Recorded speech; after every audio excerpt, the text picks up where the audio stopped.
Well, hello, everybody. Welcome to the Insight Deep Dive Part 3.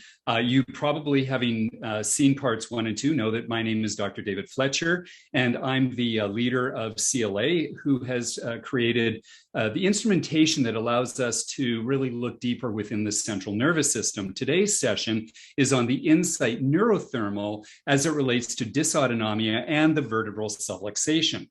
You know, one of our most exciting opportunities as chiropractors is to be very, very clear that our role is to focus on identifying where the subluxation is, checking to ensure that we have a well-adjusted patient in front of us or that they are in a plan affiliated with moving them towards a well-adjusted state. And to do that, we have to understand the obstructions, or importantly, the adjusted tone within the central nervous system. That's why it's so critically important to understand the values of each of these deep dives as they come into this coherence, if you will, between what we're talking about to a patient, but what we know as doctors. So the key words in this deep dive are a little bit extensive, but thermography has been a huge part of the chiropractic profession for a very long time. And as a result of that, what we know is that we have to have a deep understanding. So we're going to be talking a lot about the dysautonomic state that is associated with the subluxation. And to do that, what we also want to do is understand that a D that we'll be focusing on is something called depth. We'll go into that a little bit later. You'll be crossing paths with the sympathetic motor nervous system, which is associated with vasoconstriction, vasodilation. And we get to that point by understanding paraspinal cutaneous temperatures. Well, to understand how we can collect and analyze that data, we have to understand what infrared cameras, infrared technologies allow us to do. And we have to understand that we're looking at radiant heat, not contact heat. We're going to do that through looking at rolling and segmental scan protocols. And then we're going to get into some of that really cool stuff, which is associated with the neuroanatomy. We're going to be talking about pre and post ganglionics. We're going to be talking about the recurrent meningeal nerve. You may see it listed as RMN because, hey, it takes a long time to type it out. Acclimation, neurocalorimetrics, which are horizontal bilateral relationships of scanning, DTGs or dermathermographic vertical relationships. And of course, I'm going to throw in some clumping and crescendoing. So as you can tell, we have a very full session today and very exciting because I've had a chance to be teaching this over the years, but most importantly, I live the thermal scanning, especially in a family-based practice. So as we go down this path, you're going to see the versatility of thermography as it relates to this salutogenic model of chiropractic. So when I use the term neurothermal, I think it's probably good at the very front end of our session here to take a look at the CLA neurothermal instrument. We'll go into it just a little bit deeper as far as the parts and the pieces go, so you have some understanding of it, but it's designed to measure skin temperature. And it is designed to do that so that it can detect imbalances. And when we do that, we get a chance to identify dysautonomic responses as they relate to the vertebral subluxation. So this is a critical piece of understanding the dysautonomia, dyskinesia, the dyskinesis, and the disafferentation that is associated with these Ds that affiliate with the vertebral subluxation analysis. For many, many years, and from back in the earliest of times when thermography was first introduced into chiropractic, which takes us back to the 1920s and 30s, there was this presence of understanding patterns. And so we'll be talking about how patterns can be analyzed, and that allows us to track progressive changes. What's so exciting, and this goes back to even 1923, and one of the original neurocalligraphs was the idea that you could have a pediatric size scanning for thermography. And so today's iteration, as you see to your left here, which is the neurothermal, has been built specifically to look at scanning pregnant women, newborns, and all the way through the cycle of life right up into the seniors. And the reason that it is so effective is that it has many, many different protocols and settings that can go on it, but it only takes 25 seconds on the outside to do a full spine scan and get this incredible data. So are you excited? I am, because we're going to get right into where we go. Now, this is a familiar chart for many of you because it's a good review to say, where do we look at the functioning nervous system as chiropractors? Well, we look at all of it. When we took a look at EMG, we looked at the motor system. When we take a look at autonomics, we have two choices. We're taking a look at the global autonomics as they relate to the association of heart rate variability. We've gone through that in the first of the deep dives. But when we take a look at regional autonomics, we use thermography. And thermography is so complex when it is looked at, but we've made it so simple that you need to understand the power behind what it is that thermography gives us as chiropractors. Of course, the third division, sensory, is correlated to both the motor and the autonomics. We need feedback mechanisms so that we have this ability to tell the efferent nervous system how to respond. And so this is such a beautiful relationship, as we know chiropractically, that was put forward as the safety pin cycle. And it's a good chance for us to reflect again on where we're going with this portion of the autonomics. Now, I need you to know that thermography is looking at paraspinal cutaneous skin temperature or cutaneous temperature. And as a result of that, we're looking at sympathetic motor control mechanisms.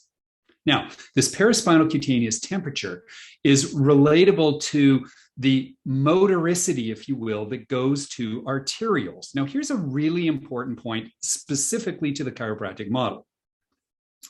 Arterioles are one of the few organ systems within the body that does not have a parasympathetic feed to control the sympathetic relationship.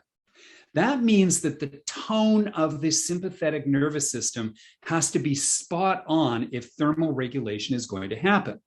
Instead of having a parasympathetic neurological feed to go to it, what happens when there is sympathetic activity is that there is constriction or vasoconstrictive relationships because of this closing down of the arteriole.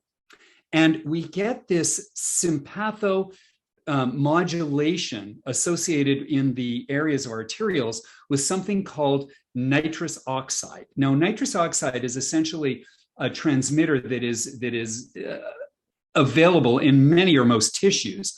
And so when we have this tone being lost within the sympathetic motor associative constrictive relationship in the arterioles, it triggers the release of nitrous oxide, which is a vasodilator.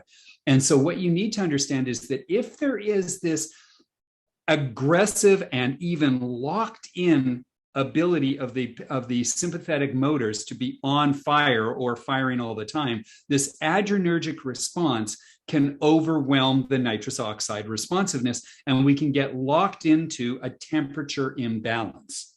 Now, that becomes really important because what we are able to do then is determine if the body can't regulate this autonomic response, then it becomes dysautonomic.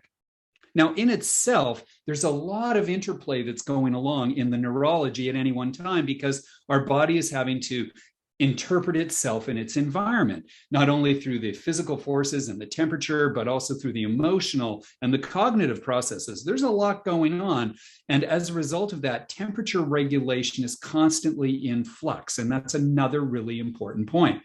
Because when there is this continuous interplay, we will see some within normative ranges, we will see some interplay that is quite normal to be challenging from scan 1 to scan 2 to scan 3. But what is not normal and what is not in the realm of where we want to go is this ability of the body to move these data sets around. It's when it gets locked into a pattern that we have the first inkling of what a subluxation looks like going deeper into that part of the nervous system. So just let's remember that we have these preganglionic relationships in the T1 to T12, and they branch off through the ganglia, and we start to get postganglionic responses that then branch up from C2 to C8, and then from T12 L2, which is the thoracolumbar portion of it, and those go down in through those postganglionic fibers and spinal nerve relationships down into the even S5 coccygeal region. So we've got you covered in skin temperature from the top to the bottom. And as a result of that, we know that if there is this sympathetic motor responsiveness that is activated, we get the vasoconstriction, as I've said there, but we also get this fight-flight response that is measured in proportion to what's going on in not only that region, but also in the entire totality of this sympathetic motor system. So it's really powerful to watch. adding a little bit of spice to the whole process of the neuroanatomy here is that what we have are the recurrent meningeal nerves. Now, these are affiliated as part of the spinal nerve complex. And what happens is that they loop up and down 2 to 3 segments. It's like a mesh network, if you will, going above and below each of these spinal nerves. And as a consequence of that, when we do have a dysautonomic spinal nerve relationship going on in the sympathetic motors, there is a spillover effect, which is carried by this recurrent meningeal nerve. That becomes very powerful when we begin to understand the relationship in interpretation, because we're going to be talking about how it isn't one singular, like a wiring harness where you flip a switch and it's one nerve that goes directly to an end organ or even to a ganglia. What happens is that there is a spilling over and a multi-level response that starts to enact. And as a result of that, we can watch that as clumping. So there are multiple levels affiliated with this locking in pattern. But we also see something called crescendoing, which is this relationship to sort of say, well, it's spilling out. And so we get almost a V formation that's affiliated, or a crescendo that's associated with this activity. And that helps us understand the primary level under which we're starting to see this clumping and crescendoing and this vertebral subluxation relating to it. So how do we know all of this? Well, there's increasing interest in thermographic research. If you take a look from 1965, and this is from PubMed, and it goes right through to 2015, you can see that there's literally this escalation in the interest in thermographic research. It is not, even though I talked about the early days, it is not an old way or technology to look at the nervous system. There's so much interest on the medical side. We're looking at breast exams, we're looking at diabetic neuropathies, but in the salutogenic world, what we have learned so much is that it is the tone of the nervous system, this aberration in the ability of the nervous system to regulate itself, these locked in patterns that show us where these obstructions are associated with the vertebral subluxation. And if we can watch as we begin to adjust people, that there is this change in this regulation associated not only with the end organs, but the entire functioning nervous system from top to bottom, then we know that we are affecting much more than symptomatology. You know, one of the reasons that thermography became so critically important in a chiropractic setting was the upper cervical work that was done in the Palmer clinics back in the 30s and 40s. And one of the things that was so interesting was that they didn't just simply look at thermography as it related to the upper cervical set points, you know, looking at fossa temperatures left and right, is that a clearing was affiliated with a thermographic scan from S1 all the way up the spine, because when you reset one portion of this autonomic sympathetic motor responsiveness associated with a subluxation, dysautonomia isn't from one segment only. They could literally look at thermographic shift from C1 to L5, looking for how the body was responding and looking to see in future scans if indeed there was a new pattern that was starting to emerge after a clearing was happening in the upper cervical.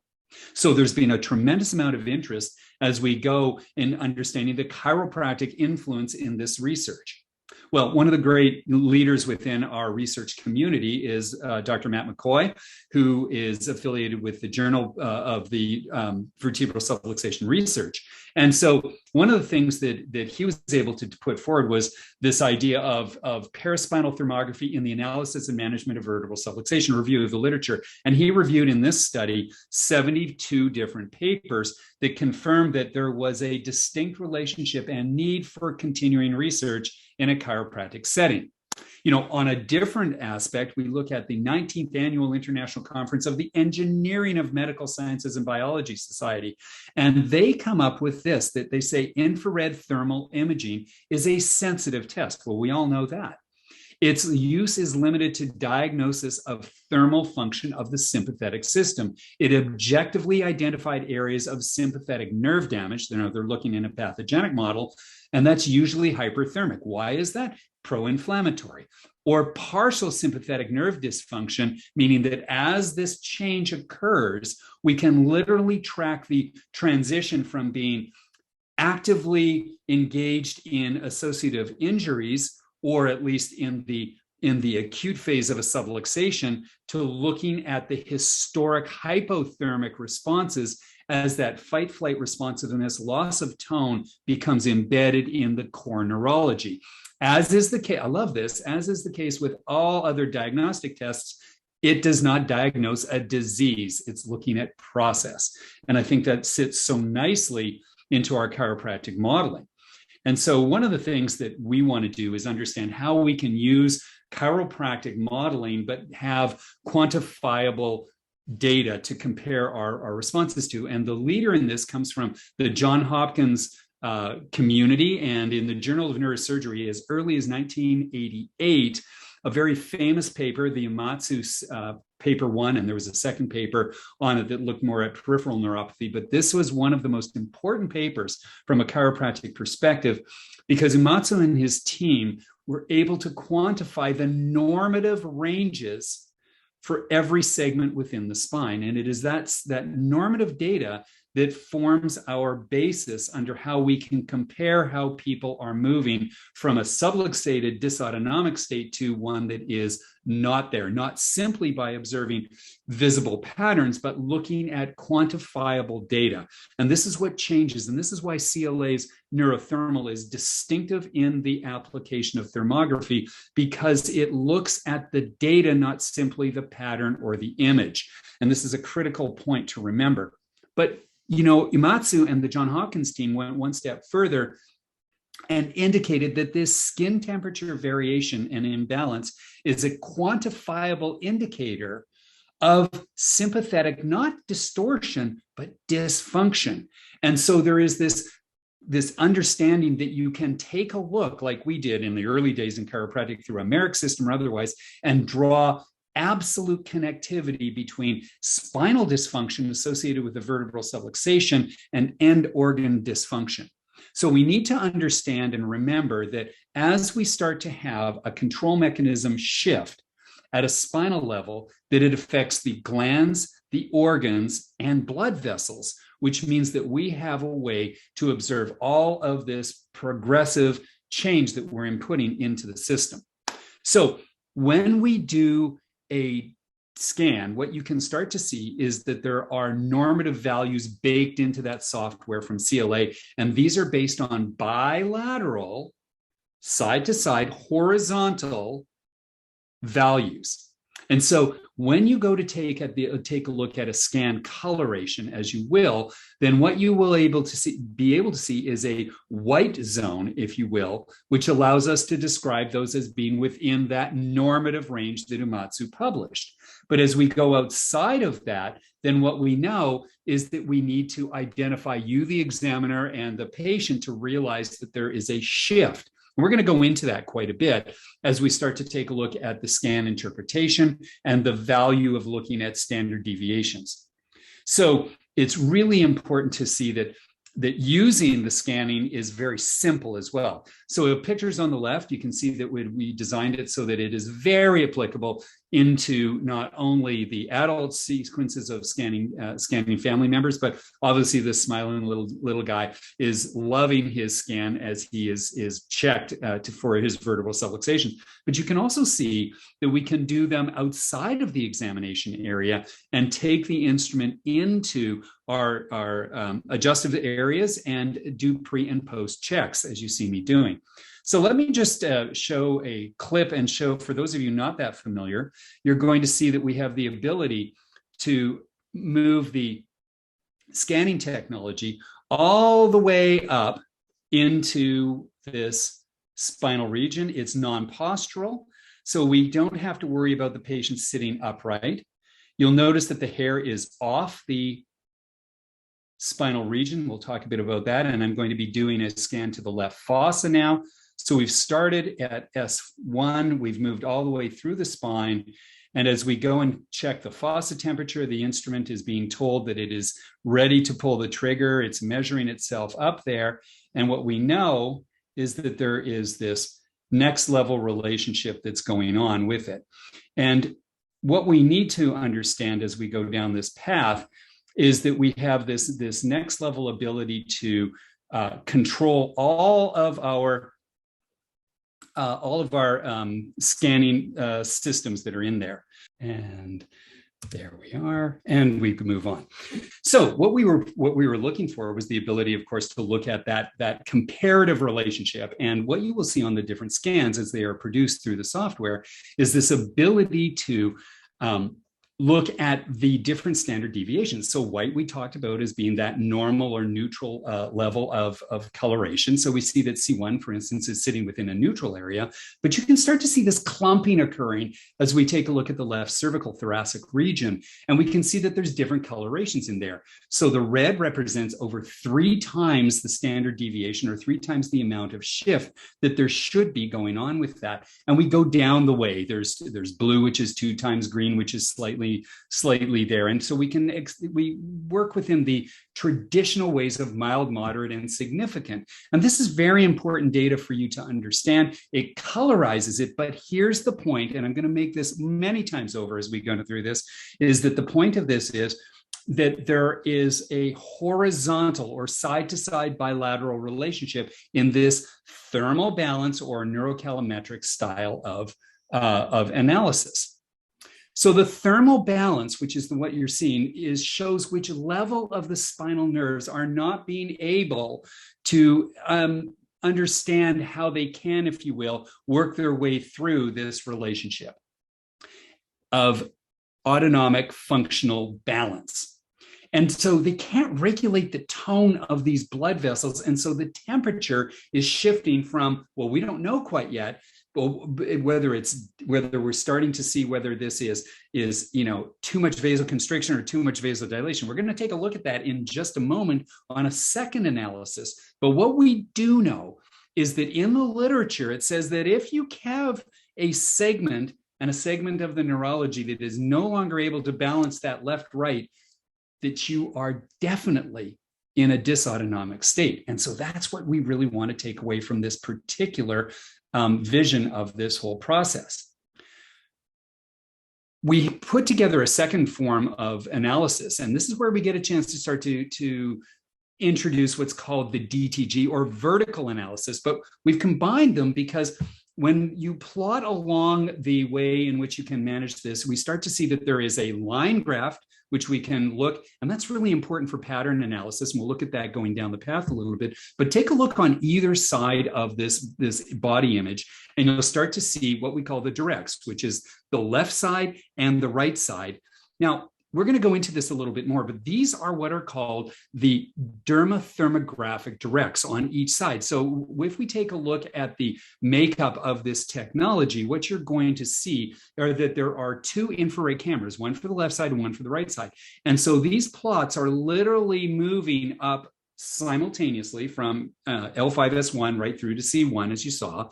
And what that's going to allow us to do is now not only look at whether they are in balance side to side, but look at the absolute temperatures and compare them, in this case, to the normal of S1. And we'll go into that a little bit more. Here's the line graph that I talked about, which is, again, this tracking mechanism of looking at the same as that NCM bar graph, if you will, but just in a line version. And the reason this is a very good value set to have in here is that you can extrapolate the data and pull line graph over line graph and look for pattern analysis.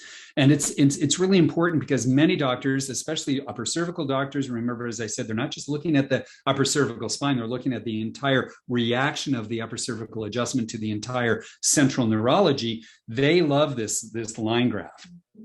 Now, these neurothermal scan views, when input into this order, take a look like this. We get to see that there are NCM on the left, which I think is really cool because it gives the bar graph. But many times patients and even examiners and even doctors tend to look at this as saying, oh, we've got a really inflamed reaction. And it isn't necessarily inflamed as we go through this process. It just is out of balance 3 times more than it should be.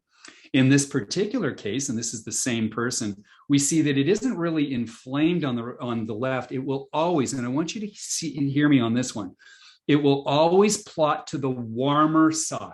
So even if we were in vasoconstriction and on both sides, as we would look at on the DTG, the warmer of those relationships would plot on the NCM to the warmer side, even though it was there. So that's why we have to have this combination of looking at NCM on the left and DTG on the right. And then we get this collaborative signaling that goes along as we see it in this next scan, which is this what we call combined summary graph. So it's always good to remember that when we start to use medical grade technologies, that we have to run through them and have proper examiner setup and proper patient preparation.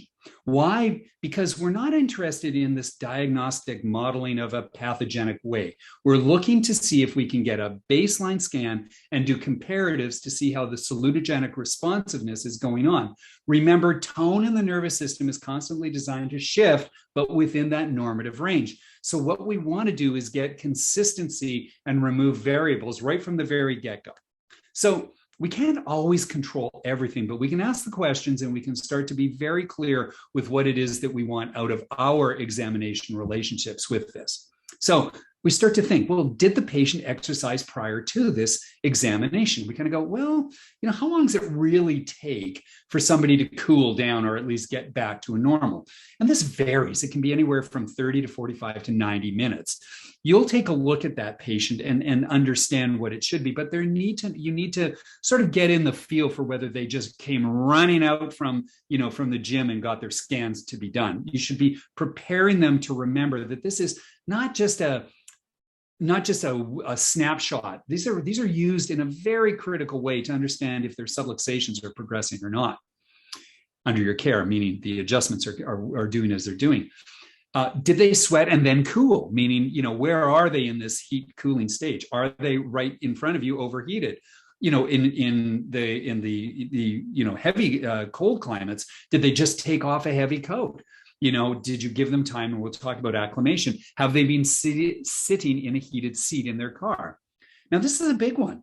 Is there hair on the skin surface? Now, one of the things that you need to have comfortable within your scanning area are disposable clips or scrunchies or elastics, because you want to take hair off of the scannable surface. You can ask the patient to tie their hair up into a bun. You saw that on the video that I was showing you, that the hair was up and removed from the scanning surfaces. You can't handle tattoos, but they do have a way of, thankfully there aren't that many on the scanning surfaces that we work through, but there are many times blemishes. It could be an inflamed area, scratches or trauma that was there. These have to be noted. You can put it as a chart note or otherwise, so that when you go to examine it, that you're not fooled by the fact that this is a skin issue and not necessarily a deeper neurological connectivity. And then we ask ourselves, well, how is our office environment? Hopefully it's set up properly, because an office environment should have, and this is all in the user guide, and you can always refer to it, but we talk a lot about making sure that the air conditioning or heat vents are directed away from the scanning area, that there is not direct sunlight coming onto the examiner or the patient at that time. And here's a big one, is that when we store the thermal scanner, have we taken the appropriate precautions, if you will, not to necessarily leave the scanner in a place where it itself could be preheated. Believe it or not, that laptop that it could be sitting beside, needs to be separated from it. It can't just rest on that if you're using a laptop.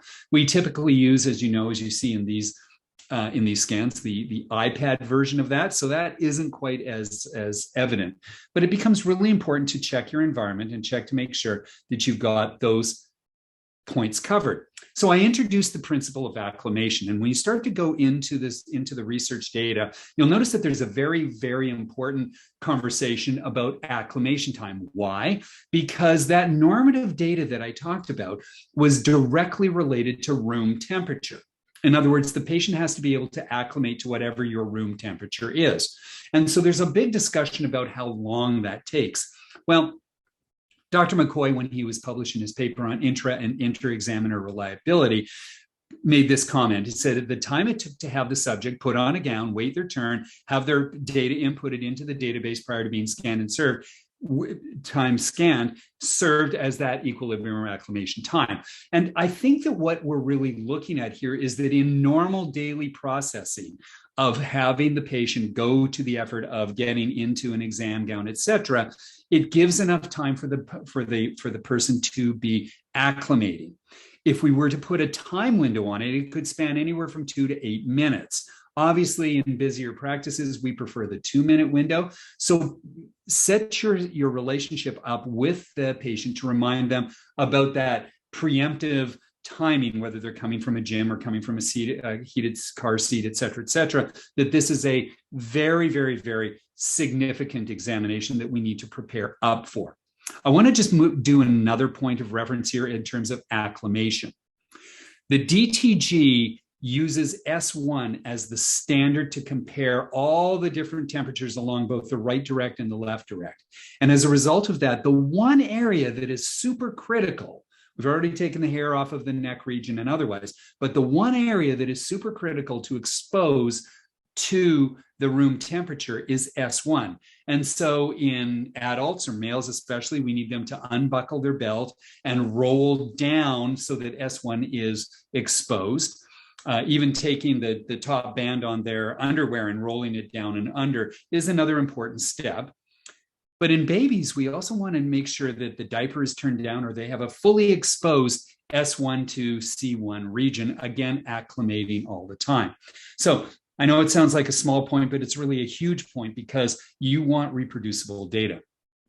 So we're also obsessive, if you will, at CLA about protecting you against false positives that may come up. Now, as you can see over here, there's a one-sided scan that we probably have a conversation about. And this one-sided scan can be one of three things. It can be clinically relevant.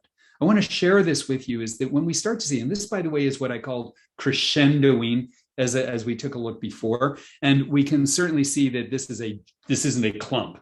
This is an entire central neurology, right from basically S1 through to, I guess we could even include T1 to C6 in that region. It just hasn't quite devolved to that point yet.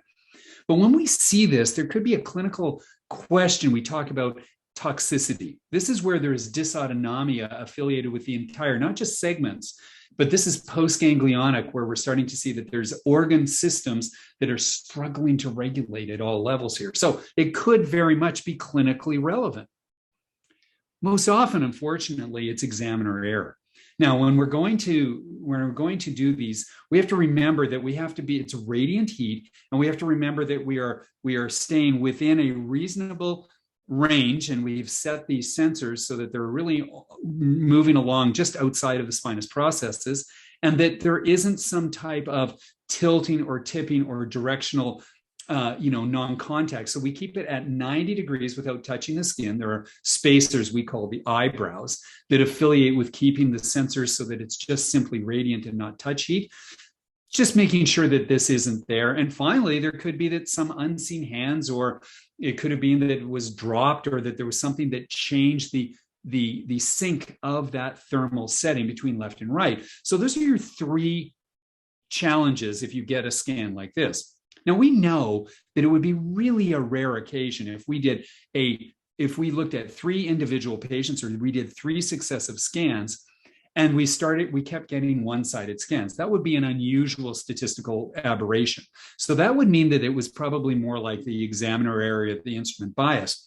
And so we have built into this a flagging system that if you take a scan to reduce these false positives, and you start to see that there are up to 3 of these one-sided scans in sequence, it's time for you to rethink either the scanning protocols that you're doing, but most importantly, check and you can resync. And again, in your user guide, it gives you the opportunity to know how you can simply sync, but we don't want you doing that on a consistent basis. So one of the things that we also need to do is recognize that this is super sensitive technology, as they said in that engineering comment, and we don't want it to be misused. So don't go into this with the idea that you have to constantly be syncing your instruments. These are precision instruments that rarely come out of sync. And so look at those first 2, which is the clinically relevant and the examiner errors, as being part of the solution. Thermal shift setting is another setting that we've built into the software. And sometimes what we know is that the certain levels of doctor analysis would like to take a system that has a one-sided shift like we saw before, but move it to the center line. And we call that thermal shift setting. And you have the option in your software to take a one-sided scan if it is relevant to that patient and move it so that it aligns directly on the center line. This is a bias setting that it was in the original software, and we now call it thermal shift setting. And it's just designed specifically for those people that like to look at pattern analysis and like to have this relationship to compare, as we say, apples to apples. So those are two features you can take a look at. Well, we also know that we need to get our culture in our communities into this idea of having children and family members and everyone, but especially children, checked in this most non-invasive way. So well-child checks. We certainly know that parents are bringing children in for subluxation-related issues, but what about just well-child checks for the subluxation? And this is where you can, with 25 seconds, literally scan a child and do a preparatory process to understand whether or not they are staying within zone. If you do detect that there is some type of NCM or DTG disrelationship, then it's important for you to have something to communicate with the parents. Very powerful way to use thermography to introduce chiropractic to the families in your community. I threw this in just because I thought it was really interesting. But there was a study that was done in the Polish research community that was associated with thermography as it related to looking at idiopathic scoliosis in children. And this was, I found fascinating because they really understood this idea of the tonus of the nervous system, but in this case, the neuromuscular tone, is that there's a much greater metabolic activity that's affiliated with the concave side of a scoliosis. And if you were to read this paper, you would go through it and see that they are very clear that using thermography as it relates to spinal-based distortions of idiopathic scoliosis is very reproducible. Now, we haven't really focused on that as part of our community education within the CLA side of things, because we're focused not on looking at it as a diagnostic acumen, but because we're so correlated with spinal structure and everything else, I draw this to your attention, and this can be part of a well-child checkup, if you will, looking not only for subluxations, but keeping in mind that structure is causing a lot of metabolic shift if we are to take a look at that too. Fun to recognize that. One of the features that we have is that you saw in the video rolling thermal, but now we have segmental thermal that is always available. And many doctors, instead of using a rolling thermal, in this case, a 5-day-old, would use a segmental, and they preset the protocols so that they can do a newborn or a youthful, a child that's an infant or otherwise. And so in the software, it automatically pulls up what segments you are to manage. And on the software, it gives you all the prompts to know when to pull the trigger when there is a stable signal, and you just work your way up the spine again, so that you can now check what you believe as the clinician are the highlight points that you want to look at. Many doctors take a look at S1, C1 and keep it as simple as that. It's your choice because you are the clinician that understands your role in checking and adjusting for subluxations. I did want to put this because there is scanning outside the exam room. And so what we know is that you can do post-adjustment checks. Once you've given the adjustment and you've allowed that acclimation time for this setting, if you will, to come in after, especially upper cervical, you can do fossa checks. You can do either segmental or rolling. And what we have built into the new software is something called quick checks. So if a patient comes in and you don't want to necessarily open up their file or look at all their history, you can have with your iPad right beside the table the ability, if they happen to have a challenge where they have injured themselves or they've been in emotional distress, just do a quick scan and give them an update where they're at. And this also gives you instant data for pattern analysis over and over again. So very exciting. So So we're going to get into some of the interpretation now of all those scans that I've talked about. This is the exciting time for me. We're on the deep dive number 3. And if you remember, deep dives number 1, which was HRV, number 2, which was on the EMG, and now number 3 are affiliated with growing a confidence and a certainty for when you're looking at this neural efficiency indices, which we'll call a core score. But this is your great opportunity not to get caught in the old days of where we look for a segment on thermal scanning and go there, that's related directly to how sick you are. It's not like that. It's about looking how well their nervous system is regaining its tone. And we can look at HRV as it relates to their overall adaptive reserve. That's the R. We can take a look at, as we said, the EMG and look at how the energy is being used and perhaps exhaustion for that E. And finally, what we're really looking at in thermography is this ability of the body to adapt through the regional autonomics. And so it looks at the depth of change. Are they getting sicker from this continuous relationship to the subluxation? And the D actually stands for dysautonomia. Are they going down this not only interruptive path, but have they developed a dysautonomic perpetuated pattern that needs to be observed? So keep that in mind as we go through here. And that's why we concentrate on the D, or the depth. And it's this regional dysautonomia that confirms this deepening process. And as you're learning or going to learn, it isn't just simply looking at colors, it's correlating this NCM graph you see in front of you with another graph, which is called your DTG, to look at whether or not this has become a locked-in dysautonomic process. So we'll take a case study in front of us.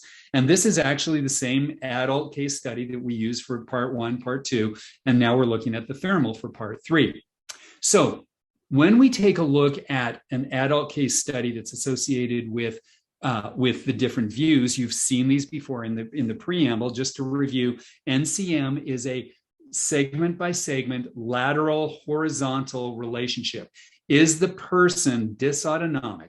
So if we take a look in the top on the left, we can start to see that there is a mild distortion that's affiliated with a dysautonomic response, and that's in the upper cervical region. So it plots as green. We move all the way down to the T7 region, and we can see that there is a clump forming there that's affiliated more with overt activity. And we're starting to see that not only T7 on the left, but we start to get into the lower thoracics, and we're starting to develop a second clumping relationship, in this case on the right side. But again, we're looking at 1.5 and 1.3 delta T that's going on here. These are red flags, pardon the pun there, but these are red flags for you to be really watching to make sure that you are on point to watch this through. If you want to just get a good feel for that same NCM graph, take a look at the line graph beside it, and you'll notice that what was coming down reasonably well into the mid-thoracic regions has that big jag left and that big jag right, and then it starts to straighten itself down again. This is a good visualization for you to start to see that this patch in the TL junction is where we're going to be keeping an eye on it. Well, we now have this ability to take a look at the combined graph. And if we're really starting to take a look at the combined graph and we want to get a feel for how those DTGs are starting to shape up, we've already made a discussion in our mind that we've got this TL junction with a pardon that red flag thing. Why is it going there? Let's take a look. Well, we see pretty much symmetrical activity in the upper cervical. Now we're on the DTG graph on the far right. We see that there's symmetrical activity. So that makes sense that they're there, but it's really this heightened activity. What do we think of that? Well, that's a sympathetic, this is where we're starting to get hype. We're starting to get an ability to get vasodilation occurring, meaning that there's activity going on. It's bilateral. So we know that the body is in some type of active fight-flight responsiveness in the mid-upper cervical region. But take a look below that, and this transcends all the way down into that TL junction, is that there is a cooling trend. Not only on the right side, which is much cooler, but on that left side as well. And this is the clue to you. And if you want to take away a gem that is affiliated with the importance of DTG as it relates to NCM, it's this, is that when you see bilateral cooling occurring, and it extends anywhere from 3 segments is what I like, especially a patch. And here we have 3 to 5 segments that are going on with this. You really have an aging, if you will, subluxated pattern. This is a deeply set pattern because now we're talking about vasoconstriction. We don't really know if it's chronic, but we know that it's leading into that vasoconstrictive habituated process.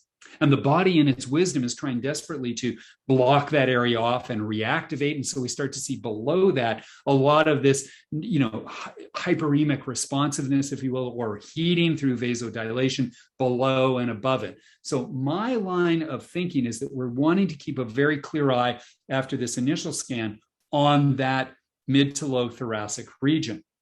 So we go to scan 2, which is this second in the series, if you will. We call it this progress relationship. And here we go with the progress exam.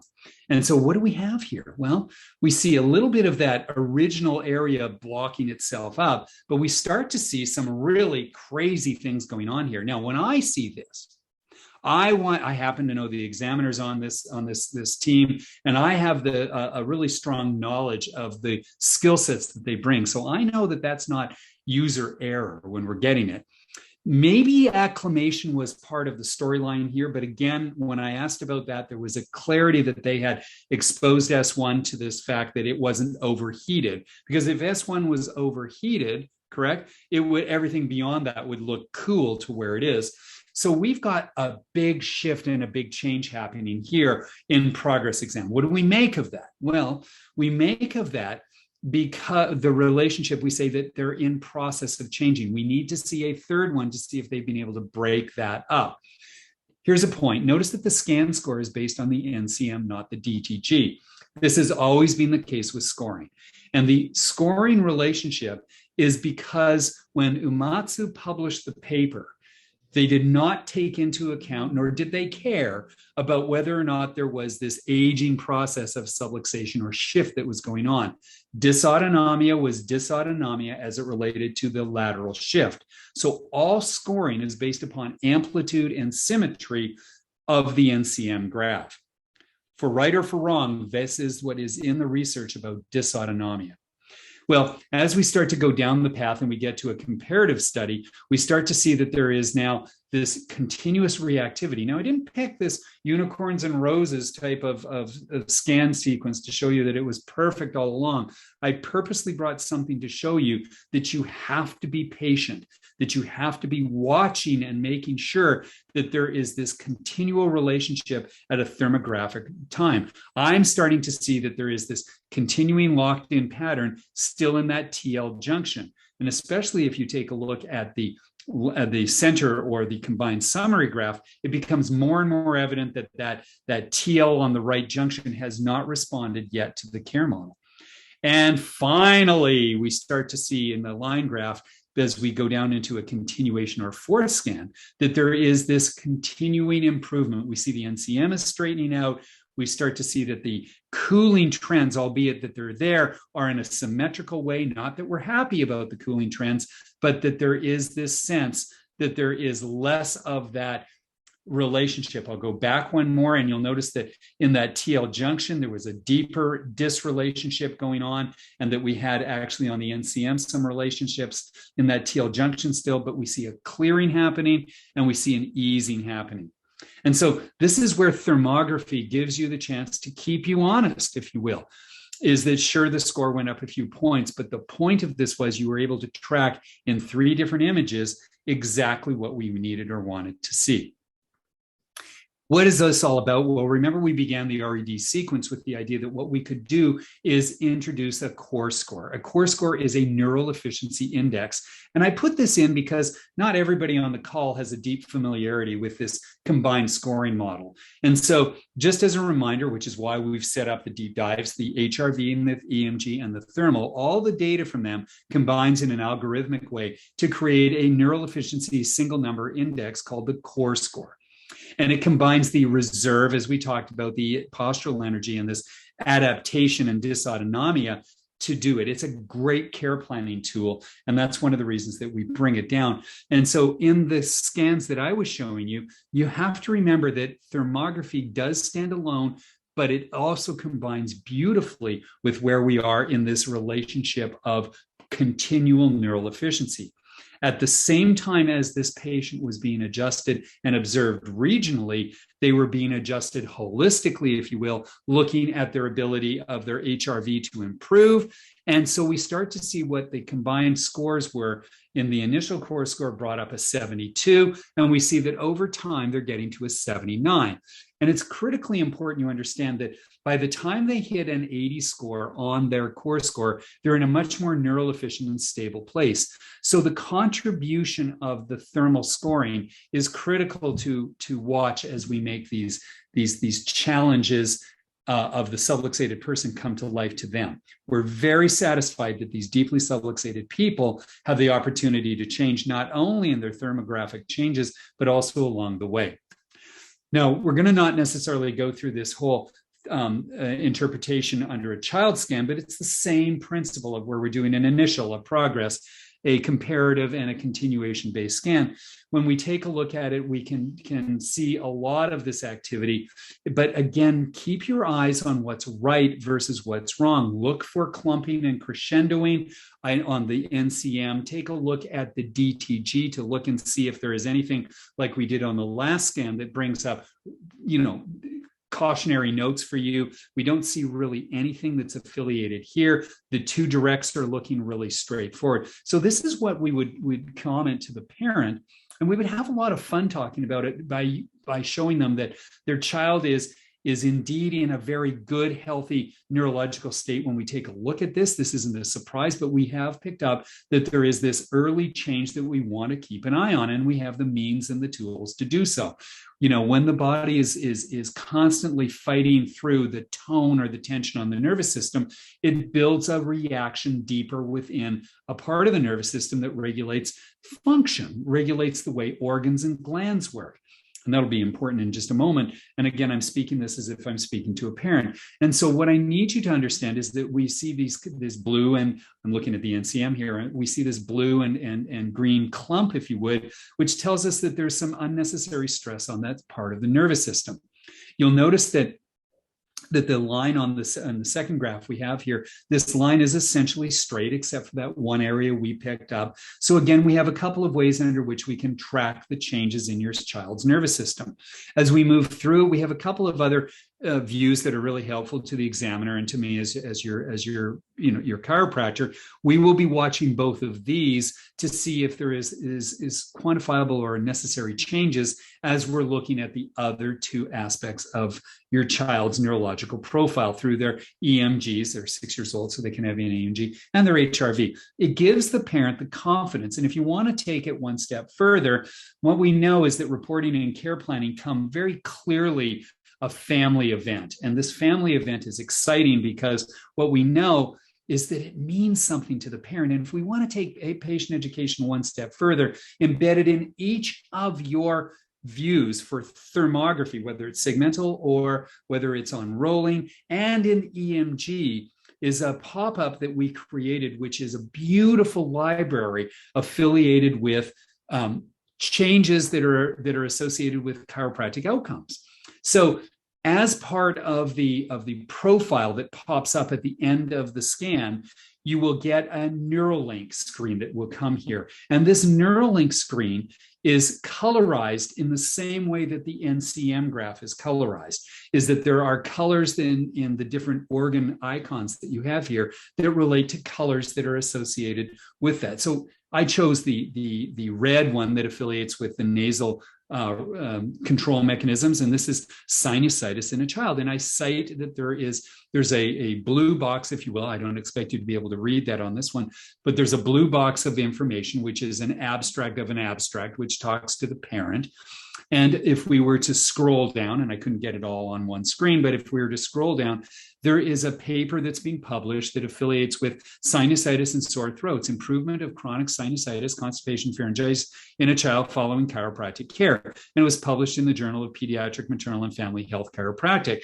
And this is something that you can, especially with the Apple product and with this software that allows you to save it or send it to them in the form of a printable PDF file. And this is where the parent and the patient, if it's not a parent, has this confidence. And we want you to know that it's not that, adjusting that segment changes the sinusitis, but it helps that person in front of you recognize that chiropractic isn't of the spine. It begins in the spine and the nervous system there, but it correlates to the depth of change that's affiliated with all of this.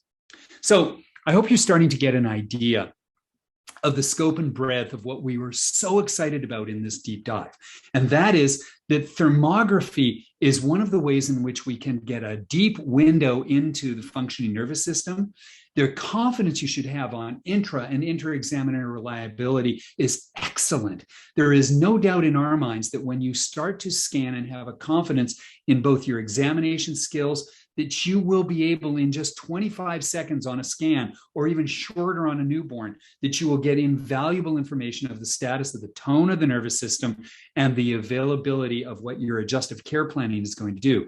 You add in the tools that associate with the confidence builder, where we're building in, false positive watches, that you can take this instrumentation into not out of the exam suite, but into the adjustive area. Pre and post checks are simple. We have this ability for us to build entire relationships based on their core scores, to build care planning into it. We have a neural link so that you can build confidence in the patient as they gain knowledge about chiropractic. This is why so many thousands of offices use the neurothermal, the neurocore, and the neuropulse in combination to what we call the neurotech. So I want you to have a new level of confidence as we close out this session, but most importantly, I can't wait to bring you more and more information, because your confidence builds certainty in the community, which changes the lives and not simply spines of the ageless people within our communities of chiropractic and within our communities for their health.